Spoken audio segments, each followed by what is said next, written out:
everyone, my name is Jenny Wang from Outreach for Taiwan. Welcome to our Talk for Taiwan series. Today we have Jon Lee, a very passionate proponent of Taiwan. He's very involved with the Taiwanese community since college, and I'm very excited to interview him today. As we know, you were one of the founders of the Young Professional Group for FAPA. Can you tell us more about it and what FAPA stands for? So, slight correction, a lot of people think I was founder. I was just very early on participant. Okay. The original founders were more like Iris Ho when she was back at headquarters, but the impetus behind that for me personally to just super get involved on the political aspect regarding Taiwan was first I attended Formosan Foundation in 2004. I was the second class to come out of that, and that's a great program. It focuses all about Taiwanese American politics, just China-Taiwan relations, China-America relations, and really then how to take that to the next level of advocacy. Talk to your local congressman about it, or any other congressman, to be frank. After that experience, I thought, this is amazing. It really felt like I was not only supporting the Taiwanese side of my identity, but also exercising my right as an American to talk to my officials, talk to my leaders, and express my opinion, and hopefully influence policy at the end of the day.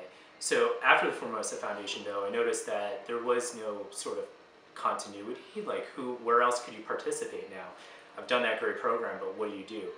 And I'd always been familiar with FAPA to a level, so I talked to Iris and so on and so forth and said, hey, I'm willing to help, let me know what I can do. And from there, it just turned into, we're trying to build out this young professional program, and then we made the New York, New Jersey chapter, and then went on to found a distinct Formosan identity at Rutgers. As to how you started getting involved with the Taiwanese community? Since I was a kid, I did participate in the community. Did go to the church a couple times, did go to Tak Tang since I was little, and I always had a great time, but I never really had a strong sense of my Taiwanese identity. I went to Chinese school a lot as well, and I just thought, hey, we're Chinese, this is great, China's gonna be awesome, it's a huge country.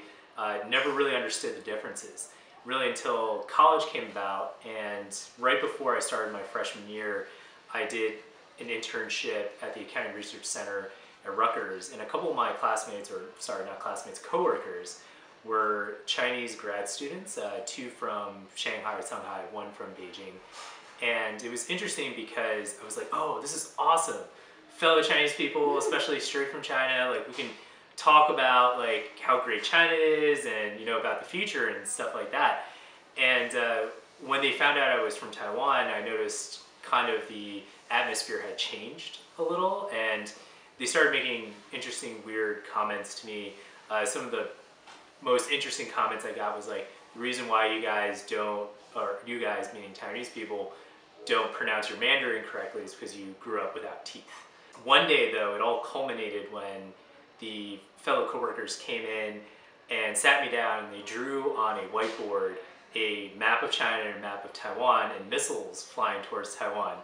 And they said, if you Taiwanese people keep on dragging your feet, this is what's gonna happen to you. And I was just absolutely shocked. Like, I had no idea what was going on. I had no idea what the history was. And so after that event, I took upon myself to really study the history. I learned so much about the distinctions, about the complex issues behind it, that inspired me to come back later and talk to them about the issue. And simply, I just asked them a couple questions. One question was, hey, does China need Taiwan? And the other coworkers said, no, absolutely not. China's so good these days, we don't need Taiwan at all. I was like, okay. I was like, so next question then is, has the People's Republic of China ever ruled over Taiwan? They're like, no. I said, okay, well, and then the third question I asked was, don't you think it should be the choice of the Taiwanese people to determine their future? And that was the most interesting answer I got, because my coworker said to me, well, that would be the right answer in a democratic society. And I said, oh, okay, I guess we live in one now, but you guys aren't from a democratic society, so now I can understand the distinction. But ever since then, that incident and just overall studying the history and issues and even the politics that were current of that day, it really inspired me to look at Taiwan's plight. So regarding learning more about Taiwan, obtaining facts about Taiwan, you are really heavily involved with Ketagalan Media, co-founder of this one, right?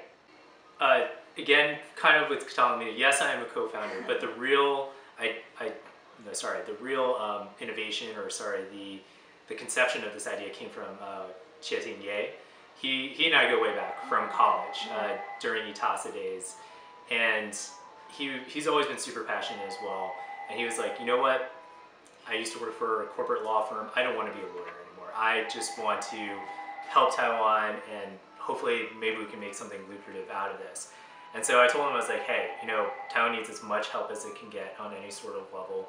I'll support you any way I can. So he asked me to be a co-founder. I said, all right, let's do it. Because one of the things that we noticed, and that you alluded to, that there's a lot of news sources, a lot of information about Taiwan. Some of it hard to find, some of it not.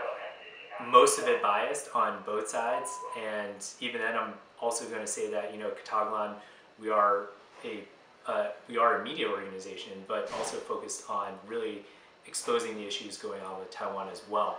And so along those lines, we said, hey, you know, there's really nobody out there that's doing any sort of more in-depth analysis of these issues. What are the repercussions? There's a lot of what I would say yellow journalism, no pun intended, or sensationalism that occurs in Taiwanese media, and then there's almost no media on Taiwan in US news. Okay, if you have a chance to talk to you 10 years ago, what would you say? 10 years ago, well, 10 years ago I was still in college and having a lot of fun. Rutgers was one of the, go are you, Scarlet Knights, one of the best times of my life. And I'd probably tell myself to continue to always follow your heart. And that's something that has resonated with me ever since then. A lot of times, especially at that age, you're going to go through a lot of doubt. You're going to sit there and see, well, you have your, especially from Taiwanese parents, you have your cousins who are doing these things that are amazing. You have your friends who are doing these things that are amazing. And a lot of times for yourself, you'll sit there, it's like, what am I doing? That's amazing. What am I doing to change the world? And I could probably say at that time, probably I didn't think I was doing that much. But to this day, especially with the cause for Taiwan, it's probably been the most long-standing commitment I've ever made. It's something that I've even tried to take a step back from and never could. Ultimately, yeah, follow your heart, and you know, it can't really lead you astray. Thank you so much. It was great insight. You've been a big figure for us. I mean, Rutgers, you know, and Taiwanese, American, you've done so much for us. So thank you for taking the time with us today. Thank you. I'm just honored to be here.